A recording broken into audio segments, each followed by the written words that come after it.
This is Christian Gomez with the New American Magazine, and I'm joined here with Jessi Ebben, who's running for to challenge Democratic Congressman Kind here in Wisconsin for his seat. Jessi, thank you for being here today in Madison. Yeah, thanks for being here as well and talking to everyone. I appreciate it. So I heard you give a speech earlier, your remarks there. So what are your thoughts on Governor Evers' order now being extended through May 26th, so from being originally April 24th? Yeah, and as I said just in my brief speech, I mean, this is about the voices of the people. You know, I'm working to be a representative of the people, and so really I've talked to almost 1,000 some people now, and they are very frustrated. These are their livelihoods at stake. You know, we need to look at the broad picture, and not just this extension of a month and hope things get better, but we have to look at a broad picture. This is having negative impact on people's livelihoods, on their income, if they're able to pay bills, support their family, their mental health. We're hearing a lot of sad stories of people really struggling with their mental health, domestic abuse.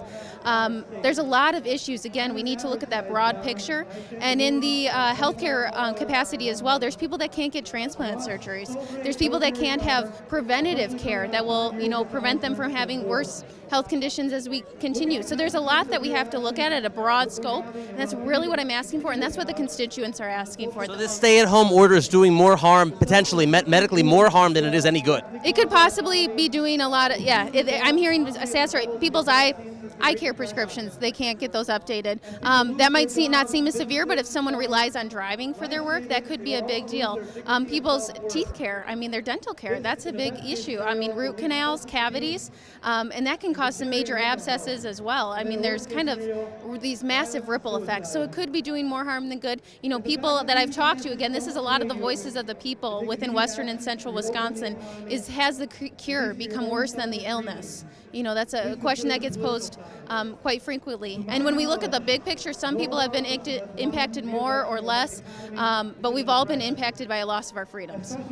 Now, since you're running for Congress, what are your thoughts about I guess now 4 bills that have been passed in Congress for coronavirus? Say there's been a lot of money and pork put into those. What are your thoughts about those stimulus packages? The third one exceeded $2.3 trillion, in addition to $4 trillion from the Fed and Treasury being injected into the economy, and now they just passed another one. Yeah, I know we were talking about the national debt before all this happened, and that's a major concern of a lot of people is did we try to throw money at a problem, one that could have been prevented? Could we have gone about this smarter? And then the pork in the bill, I mean, that's just abhorrent because that shows, right, and it was on full display. If people haven't watched pork be thrown into bills before, they got to see it on full display. Everyone was watching this bill and what would be put into it, and we saw politics come to a head and lack of representation.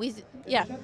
Absolutely. We saw Schumer in the Senate trying to inject their climate change initiatives, trying to inject funding for Planned Parenthood, and of course that has nothing to do with the immediate issue at hand. Now, Congressman Thomas Massie of Kentucky, he has been calling for separate votes on standalone issues with regard to coronavirus, so we know exactly what's being voted on. What are your thoughts about that as well? I respect Representative Massie for doing that. We should have this on record. We need to look at the specific votes and the content that's in it, and especially in times of crisis, our politicians shouldn't be playing games. Our representatives should not be politicians playing games. And so I'm glad he called for that. We should have government transparency. These are taxpayer dollars. I'm glad he called for that. I'm glad he spoke up. It's hard to be the solo voice, but I'm proud of him. I think we're all going to look at that in the past and thank him for calling for that, for at least calling for that. And speaking of being a solo voice with Congressman Massie, he was also the solo voice when it came to asking for a recorded vote. What were your thoughts when Pelosi was trying to ram through that $2.3 trillion stimulus with no recorded vote? What are your thoughts on that? Yeah, I think, again, you just see the issues with long-term politicians with special interests. This was a big play of special interests, and it's shameful. It's shameful. You are a representative that is in your title, and you should be thinking about the people, not the special interests, not the people funding your campaign, not the pork in the bill, but what actually needs to be taken care of. What's the immediate action that needs to happen to take care of the American people? So, Congressman Kind, Does he represent the interests of Wisconsin voters in your district, or does he represent the interests of Nancy Pelosi? He is lock and step with Nancy Pelosi, and he's been 94% with the squad as well. He's received more big pharma funding, just as much as big pharma funding as Nancy has, and he's been in there less time. So he's right alongside her in what he's looking for in the special interests that fund his campaign. And is he the voice of Western and Central Wisconsin? I would say not. Not from what I'm hearing from people, not from the frustrations of the people who have been asking for real answers from his office of what is going on. How can he help them? How can he provide better information, timely information, and proper funding? He has not provided answers that have been adequate. A lot of people are very disappointed in a congressman who is supposed to be representing them and has done so for 24 years. There's a lot of disappointment. Now, you mentioned Big Pharma. Big Pharma has played a huge role in moving a lot of the manufacturing of our meds from the U.S. to China. If you are elected to the House of Representatives in Congress, what type of legislation would you push for with regards to the protection of our meds and the supply chain being currently held monopoly in communist China? What should Congress do to change that? Yeah, and I've heard a lot from constituents or from voters that they want that change. They want things back in-house. They want things back made in America where they have a little more trust. They have a lot more trust within our own country and how we take care of things, how we produce things. And that's just one, the pharma is just one issue of many products that we receive from China that we are not certain of how safe they are. We are not certain how soon we can get them. There's too many games being played, and if we can have them in-house, made in the USA, we'll be stronger for it. We can respond to crises better. We can have better regulation of our own drugs and produce better things and have that creative economy to race to have a cure for things. What are your thoughts on President Trump's handling of the situation?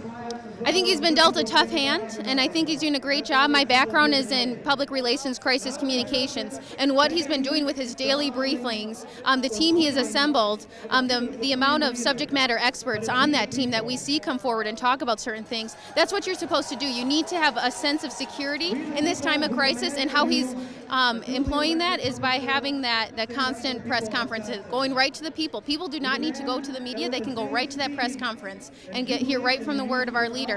And that's big.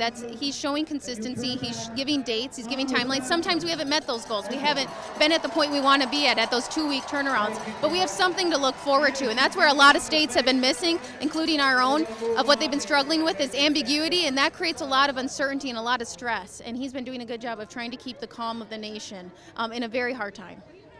Final question. There's been lots of concerns about privacy with regards to the shutdowns that's been going on. You can't go to see your neighbor. Like cities like in Milwaukee, you'll get a $500 ticket as a new ordinance that was passed just earlier this week. And of course, there's concerns about Google and Apple tracing or tracking individuals. What are your thoughts about these Fourth Amendment concerns that Americans have about big tech now having this larger role and power that they didn't have before this pandemic started?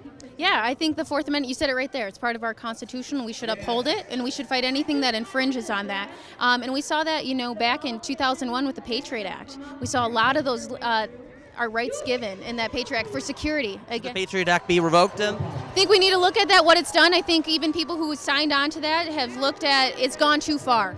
Even people who've authored that bill have said it has gone too far. That was not the original intent. But again, in times of crisis, in times of tragedy, we make emotional decisions, that we need to make logical decisions, uphold the Constitution, refer to that as the decision maker of where we make our decisions from.